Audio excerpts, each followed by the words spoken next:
um tema aqui para a gente debater. Eu gostaria de deixar todo mundo à vontade, se tiver alguma pergunta para fazer, algum acréscimo, alguma opinião, ok? Pode se manifestar aí que a gente conversa. Kardec, quando ele ficou sabendo das mesas girantes, alguém já deve ter falado sobre o início, né? Como é que surgiu a doutrina espírita. Então, Kardec, quando ouviu falar das mesas girantes, ele falou assim, gente, se tem um fenômeno, e esse fenômeno é inteligente, então tem que ter uma inteligência por trás desse fenômeno. Não existe fenômeno inteligente sem que haja uma inteligência por trás. Então, ele começou a fazer perguntas, né, para os espíritos, e surgiu o Livro dos Espíritos, e nesse intervalo, nesse entremeio, ele conversou também com espíritos, outros, que não os da codificação. E ele percebeu que alguns espíritos eram extremamente infelizes e outros eram muito felizes. E ele falou, gente, em que se baseia, né, o espírito ser muito infeliz ou apresentar ser muito feliz? E aí ele começou a perceber que tinha aqueles espíritos que apresentavam uma dificuldade muito grande, aqueles que apresentavam, né, ou menos dificuldade, ou eram espíritos que não apresentavam praticamente dificuldade nenhuma. Ele falou, de onde vem isso? E ele começou a perceber que aqueles que tinham muita dificuldade, muito sofrimento, é porque tinha embrenhado, enquanto encarnado, tinha embrenhado por caminhos não condizentes com o Evangelho. E aqueles que eram ou felizes ou que eram menos infelizes, tinham aí tentado outros caminhos que a gente colocaria entre o bem e o mal, né? Mas o que é, na verdade, o bem? Tem gente que mata o outro achando que está salvando esse outro de uma situação difícil, né? Então, o que é, na verdade, o bem? O bem que parece o bem para mim, algo que parece o bem para mim, pode não ser bem assim. Pode não ser bem assim o bem.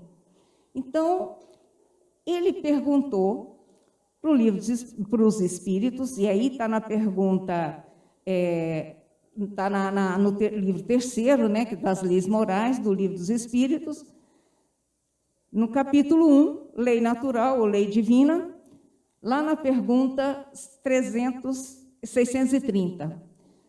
Como se pode distinguir o bem do mal? Porque, às vezes, alguma coisa que me parece ser bem, não é tão bom. Alguma coisa que me parece mal, não é tão mal. Na verdade, a gente vê se é bem ou mal, se é bom ou mal para a gente, pelas consequências daquilo. Por exemplo, existe uma historinha, né, que o rei saiu com um súdito e ele deixou que esse rei perdesse um dedo.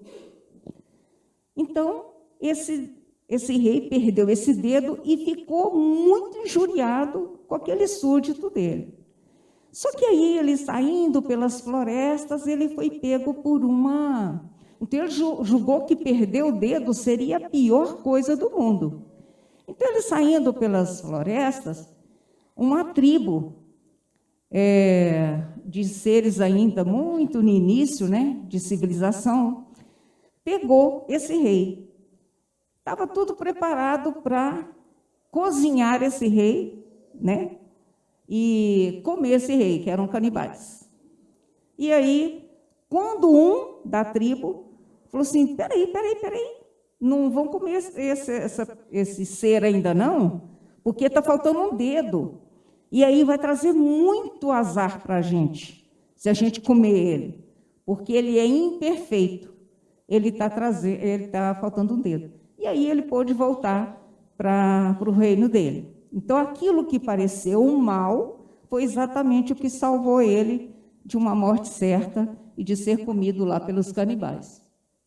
Então, como se pode, então, distinguir o bem do mal? E os espíritos responderam: o bem é tudo aquilo que está conforme a lei de Deus, e o mal, tudo aquilo que dela se afasta. Assim, fazer o bem é se conformar com a lei de Deus. Não é conformar no sentido de conformismo, não, tá? É de estar conforme a lei de Deus. E fazer o mal é infringir essa lei. Bom, então, nós vamos hoje conversar um pouquinho sobre o capítulo 17, uma parte do capítulo 17 do Evangelho segundo o Espiritismo, que é sede perfeitos. Então, tem uma série de itens, né? Caracteres da perfeição, os bons espíritas, parábola do semeador, o dever, a virtude, os superiores e inferiores, o homem no mundo, cuidar do corpo e do espírito. E hoje nós vamos conversar um pouquinho sobre o segundo item, que é o homem de bem.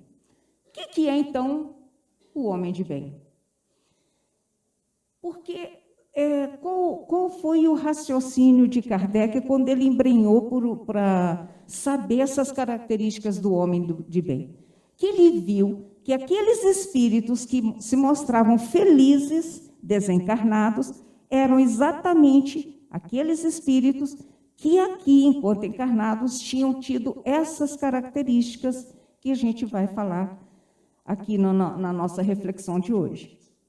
Então, ou seja, para que estejamos numa situação boa, no outro plano da vida, né, como desencarnado, nós precisaremos aqui, enquanto encarnados, buscar trilhar um caminho mais condizente com o Evangelho. Então, o que seria o homem de bem? O Evangelho nos traz que o verdadeiro homem de bem é aquele que pratica a lei de justiça, de amor e de caridade, na sua maior pureza.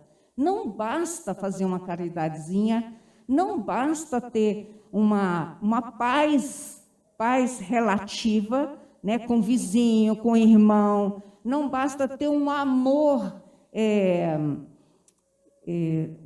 que a gente escolhe quem amamos, né? Não basta ter esse amor excludente, que a gente numera alguns que vão gozar do nosso amor e o resto a gente como se a gente excluísse mesmo dos nossos afetos. Mas o que seria a lei de justiça, de amor e de caridade? Aí a gente vai lá no livro 3º, de novo, nas leis morais, livro dos Espíritos, já no capítulo 11, lei de justiça, de amor e de caridade. Lá nas leis morais, tem lei do trabalho, lei da conservação, lei de destruição, lei de igualdade. Então, tem várias leis. E essa aqui, ela é descrita como a mais importante delas, porque ela, com todas as outras, se fugir dessa aqui, não é a outra. A lei do trabalho, se fugir dessa aqui, não está dentro da lei do trabalho. Então, todas elas precisam dessa aqui para acontecer. Então, na pergunta 875, como se pode definir a justiça? E os Espíritos respondem: a justiça consiste no respeito aos direitos de cada um. E aí eles fazem algumas observações. Quando fala assim, olha, respeitar o direito de cada um, a gente costuma falar assim, o meu direito vai até onde infringe o direito do outro. Não é isso que a gente ouve popularmente, não é? O dito popular não é isso? O meu direito vai até onde vai o direito do outro. Muitas vezes, o meu direito está junto com o direito do outro. Ele tem um direito que é dele, eu tenho um direito que é meu, mas isso se mescla, porque nós vivemos na sociedade. Nós não vivemos isolados. Então, o direito de um está mesclado com o direito do outro. E a gente precisa começar a pensar nesses direitos como direitos coletivos, além do direito individual, à vida, à segurança, essa coisa toda. E não tem jeito de sair do coletivo e viver só os nossos direitos individuais, que aí a gente parte para a barbárie. Se a gente quiser fazer prevalecer os nossos direitos, não pensando no coletivo, a gente sai dessa lei de amor e vai para uma lei do vale tudo, a gente vai para os mais novos aí talvez não saibam, mas a lei de Gerson, né? O que é a lei de Gerson? Tudo é válido, né? Desde que seja bom para mim. Os direitos naturais são algumas observações que estão lá no Livro dos Espíritos. Os direitos naturais são os mesmos para todos os homens, desde o menor até o maior. Ou seja, desde os inferiores até os superiores, tendo em vista as nossas relações aqui. Todos são iguais diante de Deus e devem ser diante das leis dos homens. Se essas leis estiverem condizentes com a lei divina, todos os homens têm que ser tratados de forma igual. Nas suas diferenças, todos nós deveríamos ser tratados de forma igual. Independente de credo, independente de raça, eu não gosto dessa palavra, independente de etnia, independente de cor de pele, de textura de cabelo, todos são iguais diante de Deus. Esses direitos são eternos. Os direitos aqui previstos pela lei divina são eternos. Os que o homem estabeleceu perecem com suas instituições. Aí o exemplo, né, da escravidão. Todos nós aqui, que estamos aqui, talvez a gente passou lá pelo período da escravidão aqui no Brasil. Alguns de nós passamos por isso. Alguns na condição de escravos, talvez rebeldes, senão a gente não estaria na condição que a gente está ainda, né? Ou então de senhores de escravo. E aquilo para nós era natural. As pessoas trazidas da África, por isso que hoje não se fala mais, os escravos. Não, foram as pessoas que foram escravizadas. Elas não nasceram escravas, algumas tinham famílias, foram arrancadas dessas famílias. Mas aquilo para nós era natural. Bater nessas pessoas, colocar essas pessoas no pelourinho, era tudo muito natural, porque eles eram seres, na nossa concepção, se fomos senhores de escravo, na nossa concepção eles eram seres inferiores. Então, para nós estava tudo natural, mas não era natural. Essa lei de escravizar não é condizente com a lei divina, que é eterna. A lei de poder escravizar era temporária, tanto é que ela caiu, e hoje a gente, quando pensa que a gente possivelmente foi um senhor de escravo, no mínimo sentimos vergonha, né? Mas tudo bem, é o nosso caminhar, são as nossas experiências. Pergunta 886. Qual o verdadeiro sentido da palavra caridade, como entendia Jesus? Benevolência para com todos, indulgência para com as imperfeições alheias e perdão das ofensas. Aqui nós temos o agir, o pensar e o sentir. O agir de ser benevolente, o pensar de ser indulgente e o sentir de perdoar. E eu estava conversando com meu esposo hoje, é engraçado que há algum tempo atrás a gente falava assim, a gente veio nessa encarnação irmãs, né? Mas eu tenho uma mágoa dela muito grande. E aí eu falo assim, aí me ensinar lá na casa espírita que se eu não perdoar, eu vou vir irmã dela de novo, vou vir marido e mulher, vou vir filho, mas eu vou vir de novo com ela. Aí eu vou perdoar ela para não vir de novo. Que perdão é esse? Não é? Que perdão é esse? Mas algum tempo atrás o nosso raciocínio era esse. Eu vou perdoar para não vir de novo junto. Então, não é perdão. Então, quando falo em perdão aqui, é perdão verdadeiro. A verdadeira caridade é sempre boa e benevolente. Ela está mais no gesto que no fato. Muitas vezes, se eu posso dar alguma coisa para ela, que ela está necessitando, está numa situação difícil, financeira e tal, eu posso dar alguma coisa para ela.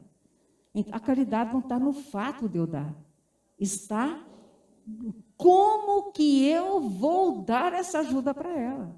Eu posso dar humilhando, não é caridade. Eu posso dar cobrando, faça bom uso, viu? Não vai comprar maquiagem, né? Então, eu posso dar cobrando, eu posso dar humilhando, então não é caridade. Então, está no gesto e não no fato em si. Que gesto foi esse que eu fiz ao prestar essa ajuda? Amai-vos uns aos outros é toda a lei. A lei divina pela qual Deus governa os mundos. Todos os mundos são governados por Deus com essa lei de amor. Todos os mundos têm essa mesma lei, porque além dela ser eterna, ela é universal. O amor e a caridade são o cumprimento da lei de justiça, porque amar ao próximo é fazer-lhe todo o bem que está ao nosso alcance. E que gostaríamos não fosse feito a nós mesmos. A gente costuma falar assim, não faça ao outro o que você não quer para você. Mas a gente tem que pensar no positivo e não no negativo, na negação. Faça ao outro o que você quer que faça com você. Olha quanto muda de figura quando eu falo isso no afirmativo. Né? Quando eu falo, não faz para os outros o que você não quer que faça. Ou seja, se você ficar omissa, está tudo bem. Né? Você não vai fazer mal, mas também não vai fazer bem, mas também não vai fazer mal. Só que nós respondemos não só pelo mal que fazemos, mas por todo o mal que decorre do bem que deixamos de fazer. Então, quando eu falo, não faça ao outro o que você não quer que faça com você, você pode falar assim, tá bom, então não vou fazer bem para ele, não vou fazer mal para ele, mas também, né, deixa ele correr a vida dele. Agora, se a gente fala isso no afirmativo, faça ao outro o que você quer que faça com você. Aí já muda de figura, né? Numa sociedade baseada sobre a lei de Deus e a justiça, deve-se prover a vida do fraco sem humilhação para ele. Ela deve assegurar a existência daqueles que não podem trabalhar, sem deixar sua vida à mercê do acaso e da boa vontade. Dos exemplos que a gente pode dar é do benefício de prestação continuada, o BPC, né? Que é aquela pessoa que alcança 65 anos, não tem condições de se prover a própria vida, é dada, vem lá da verba do desenvolvimento social do Ministério e, repassado pelo INSS, a pessoa recebe um salário mínimo. Há pouco tempo, me parece que o ano passado, se não me engano, não sei se 2020 ou 2021, tentaram passar pelo Congresso, o governo federal mandou para o Congresso um projeto para que reduzisse pela metade o BPC. O BPC é um salário mínimo. Aí o Congresso não aceitou, ainda é um salário mínimo. Então, aquelas pessoas que têm ou mais de 65 e não têm condições de se prover, ou tem algum tipo de deficiência, não precisa ter 65 anos, qualquer idade, né, você pode recorrer, pedir esse benefício. Então, esse é um exemplo, né, de que a pessoa que não pode prover a própria existência, o Estado tem responsabilidade com essa pessoa. Então, esse é um exemplo aí do que está falando aqui, numa sociedade baseada na lei de amor e justiça. O Estado provê aquele que não tem condição de se manter sozinho, né? Então, voltando lá ao Evangelho, a gente estava lá no Livro dos Espíritos para pedir um suporte lá para ver o que é lei de justiça? Se falou que o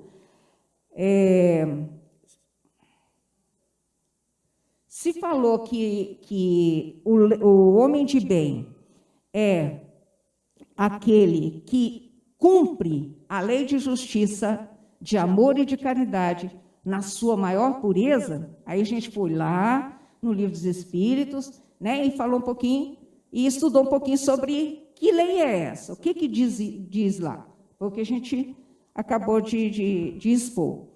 Então, vamos voltar lá para o Evangelho, e o texto do Evangelho nos traz o homem de bem em relação com Deus, na sua relação consigo mesmo, né? E na sua relação com o próximo. A gente vai ver algumas características, não daria tempo da gente ver todas as características. Nós vamos ver algumas características do Evangelho nos traz sobre quem seria esse homem de bem. Quem seriam esses espíritos que do lado de lá, a gente fala do lado de lá como força de expressão, né? Mas do outro lado da vida, quem são esses espíritos que chegam lá e estão bem consigo mesmos, estão bem com Deus, estão bem com o próximo? Quem são eles? São esses que aqui, enquanto encarnados, levaram uma vida como homem de bem. Basta eu botar o Evangelho debaixo do braço, vir para a casa espírita, olha, eu conheço o Evangelho de cabo a rabo. Basta isso para ser homem de bem? Nós vamos ver o que seria, então, o homem de bem. Então, relembrando, o verdadeiro homem de bem é aquele que pratica a lei de justiça, de amor e de caridade na sua maior pureza. Não basta ser meio bonzinho, não basta ser meio justo e não basta ser meio caridoso. Tem que cumprir essa lei na sua maior pureza. Então, vamos lá. As características, então, do homem de bem. Se a pessoa interroga a sua consciência sobre os próprios atos, pergunta se não violou essa lei. Eu violei alguma lei durante o dia agora? Santo Agostinho fazia muito isso, né? Ele sentava na cama e falava, gente, o que eu fiz hoje durante o dia? Eu feri alguém? Eu preciso pedir perdão para alguém? Eu perdoei alguém que me feriu? Como é que eu agi hoje durante o dia? Então, se ele interroga, o homem do bem, se ele interroga a sua consciência, ele pergunta se não violou essa lei. Qual lei? A lei de justiça, de amor e de caridade, que a gente acabou de ver algumas coisas sobre essa lei. Ele pergunta se não cometeu o mal. E qual mal? Aquele que está infringindo a lei de justiça, de amor, de justiça e de caridade. Se fez todo o bem que podia, que estava ao meu alcance fazer e eu não fiz, então a minha consciência vai me acusar. Se não deixou escapar voluntariamente uma ocasião de ser útil. Às vezes a gente deixa escapar alguma ocasião de ser útil, mas não voluntariamente. Eu posso ajudar ela, mas eu vou passar ao largo. Eu posso ajudar ela, mas não vou ajudar. Então, conscientemente, a gente, às vezes, deixa de praticar o bem, porque a nossa condição espiritual ainda nos mantém na nossa zona de conforto. A gente faz o bem, muitos de nós faz o bem quando não precisa sair da zona de conforto. Aí é fácil fazer o bem. Agora, se eu tenho que abrir mão de algum conforto meu, se eu tenho que abrir mão de algum lazer, aí eu penso duas vezes. Se ninguém tem do que se queixar dele. Então, no final do dia, eles perguntam isso, né? Perguntam se não fez mal, se fez todo o bem que podia, se não deixou de atender ninguém voluntariamente. Se ninguém tem do que se queixar dele, era o que Santo Agostinho fazia. Enfim, se fez aos outros tudo aquilo que queria que os outros fizessem por ele. Vocês veem que não é no negativo, é no afirmativo. Ele não fala que o Evangelho não fala que ele pensou assim, não vou fazer ao outro aquilo que eu não quero que faça para mim. Não, ele fala no afirmativo. Fazer aos outros tudo aquilo que eu gostaria que fizessem por mim. Tem fé em Deus, na sua bondade, na sua justiça e na sua sabedoria. Sabe que nada acontece sem a sua permissão. Sem a permissão de quem? De Deus. E submete-se em todas as coisas à sua vontade. Ou seja, confia plenamente em Deus. É aquela pessoa que confia plenamente em Deus. Às vezes está maior tempestade na família e a pessoa está lá equilibrada. Por quê? Porque confia que Deus vai, que tudo acontece segundo a vontade de Deus. Se aquelas pessoas estão ali reunidas, aqueles espíritos estão ali reunidos, não está contrariando a vontade de Deus. Se está reunido, é por algum motivo. Então, ele confia plenamente em Deus. Então, ele se pergunta, se eu confio plenamente em Deus, por que ansiedade? E nós que sofremos de transtorno de ansiedade, quem aí sofre de transtorno de ansiedade sabe do que eu estou falando. Não é? O que nos falta é fé absoluta em Deus. Porque o dia que nós tivermos fé absoluta em Deus, nós não teremos ansiedade diante de circunstância nenhuma. E se nós ainda somos ansiosos, é porque está nos faltando fé. Uma entrega completa nas mãos de Deus. Tem fé no futuro. O homem de bem tem fé no futuro. E por isso coloca os bens espirituais acima dos bens temporais. Porque a gente costuma falar assim, o meu espírito. Estamos equivocados quando fala assim, meu espírito ainda é muito inferior. Estamos equivocados. Eu sou o espírito. Eu estou nesse corpo provisoriamente. Daqui a uns dias não vou estar mais nele. Então, é o meu corpo, ou seja, é o corpo que eu estou ocupando nessa experiência.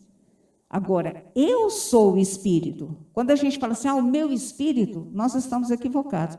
Eu sou o espírito. Faz o bem, o homem de bem, faz o bem pelo bem, sem esperar recompensa. Muitas vezes a gente quer colher antes de plantar. E muitas vezes nós queremos colher aquilo que a gente plantou, colher o que de bom vier. Porque muitas vezes, principalmente aqui, não sei se tem pais e mães de filhos extremamente rebeldes. Muitas vezes, esse pai e essa mãe não vai colher os frutos nessa encarnação, mas a semente está lá plantada. Então, mas o homem de bem, ele sabe que essa semente está lá, então ele não preocupa com a colheita.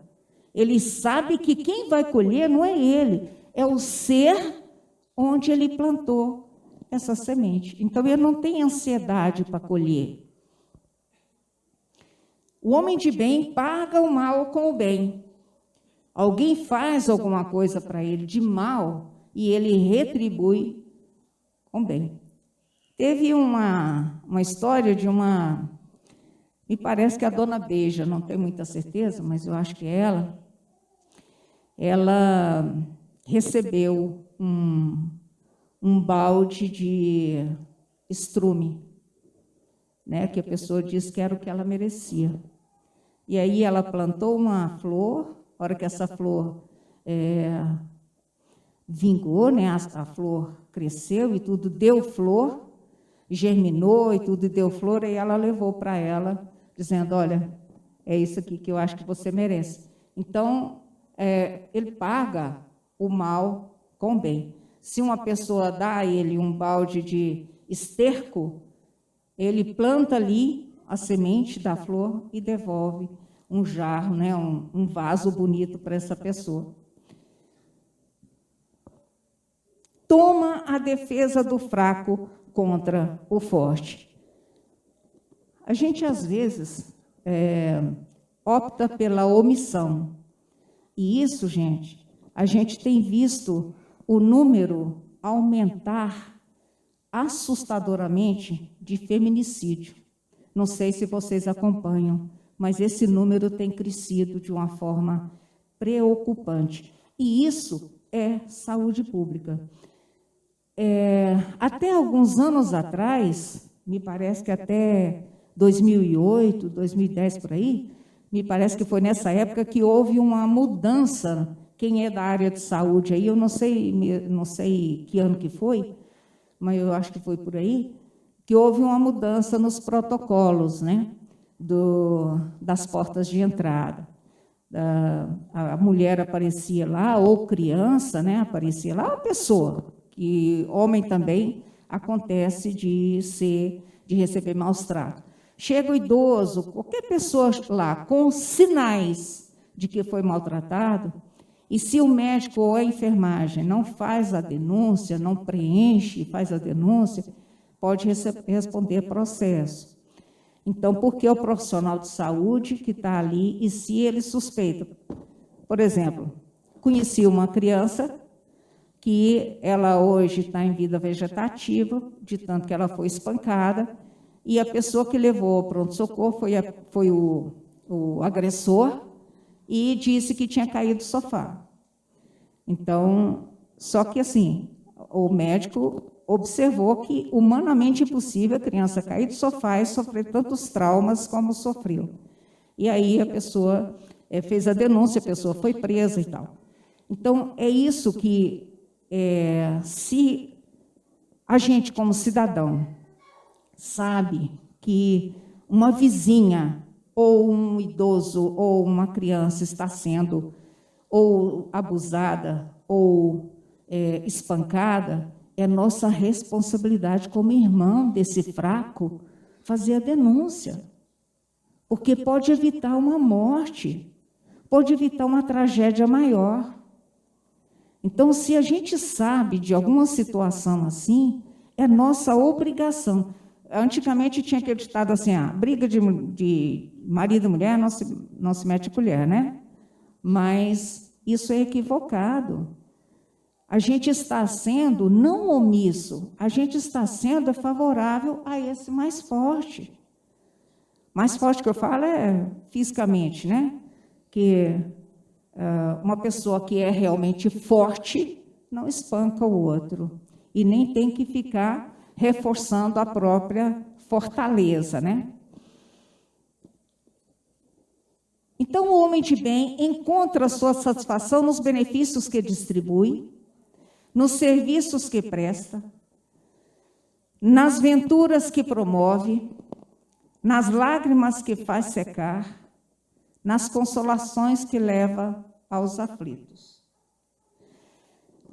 Madre Teresa de Calcutá, ela poderia ter ficado no convento só em oração. Não que isso não seja importante, a prece é muito importante. Mas algumas pessoas se isolam do mundo porque acham que só através das preces se resolve tudo. Então, a fome não espera, né? E Madre Teresa de Calcutá entendeu isso. Então, Madre Teresa de Calcutá, dentro dessas características aqui, ela atendeu a essas características do homem de bem.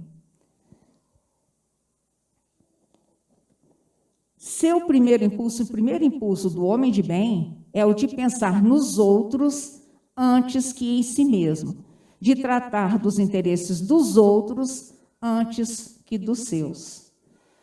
Na verdade, quando fala de caridade, a gente fala assim, bom, a verdadeira caridade, a gente já viu isso que o Livro dos Espíritos responde, né? Benevolência, indulgência, perdão. Mas quando a pessoa abre mão dos seus próprios interesses e atende primeiro os interesses do outro, está sendo muito, muito, muito caridoso. Então, muitas vezes a gente faz caridade. Todos nós aqui fazemos, eu acredito, né? Todos nós fazemos caridade. Mas quem de nós aqui é caridoso? Ser caridoso é ter assumido essa virtude da caridade. Não é simplesmente fazer caridade. Porque fazer caridade a gente faz ou quando tem vontade, ou quando tem sobrando, quando tem tempo, quando tem disposição, quando não vai tirar da zona de conforto, quando não vai abrir mão de algum lazer, aí a gente faz algum ato de caridade. Ser caridoso é, em qualquer circunstância, em qualquer hora, faz a caridade. Isso é ser caridoso. É bom, humano e benevolente para com todos, sem distinção de raças nem de crenças, porque vê todos os homens como irmãos. E a gente tem visto no Brasil alguns episódios de agressão a pessoas de outro credo. E isso é preocupante. Nós temos liberdade de culto, nós temos liberdade de credo. Lá em 1800 e alguma coisa, o Bezerra de Menezes teve que pedir ao chefe, né, ao chefe maior, o direito de reunião, para os espíritas poderem reunir. Mais de um século se passou. Aliás, mais de um século não, ainda não, mais de um século, já vão para 2 séculos. Né? E a gente tem que ter liberdade de reunião, ter liberdade de credo. Não importa se é lá na Umbanda, se é no Candomblé, se é no budismo, se é aqui na casa espírita, onde for. Então, o homem de bem trata todos da mesma forma, independente se professa o mesmo credo com ele, se tem a mesma cor de pele dele, se o cabelo tem a mesma textura, se tem o mesmo lado, aí a gente considerando a questão político-partidária, se é de um partido, se é do outro partido, não importa, cada um tem que ter a liberdade de professar suas crenças. Então, o homem de bem respeita tudo isso.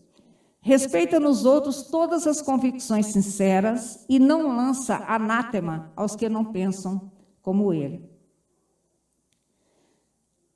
O homem de bem não tem ódio, nem rancor, nem ideia de vingança.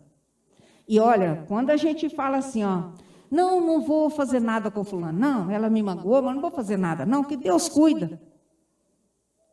Que pensamento é esse? Eu já estou me vingando, já estou querendo, já estou terceirizando a vingança. Eu quero que Deus vinga por mim. Né? Desculpa. Estuda as suas próprias imperfeições. Não basta estudar as próprias imperfeições, não basta conhecer a si mesmo. É preciso trabalhar para combater essas imperfeições. Não adianta eu falar assim, conheça-te a ti mesmo. Tudo bem, conheci. E agora? Todo mundo, a gente convive, a gente é vizinho, aí eles acham que eu sou uma pessoa boa, não sei o quê e tal, né? Aí, de repente, eu vejo que eu não sou uma pessoa muito boa. Eu sou rancorosa, eu sou vingativa, e eu falo assim, agora eu me conheci, agora todo mundo também vai me conhecer. Antes eu agia diferente do que eu sou. Não é nesse sentido. É conheça-te a ti mesmo para mudar aquilo que precisa mudar. Né? E isso o homem de bem faz. Todos os seus esforços tendem a permitir-lhe dizer amanhã que traz em si alguma coisa melhor do que na véspera. No caminho evolutivo, até algum tempo atrás, eu pensava em caminho evolutivo, eu pensava no escada. Aí hoje eu já penso numa rampa. Porque escada, os degraus são todos iguais. O meu degrau é diferente do degrau dela.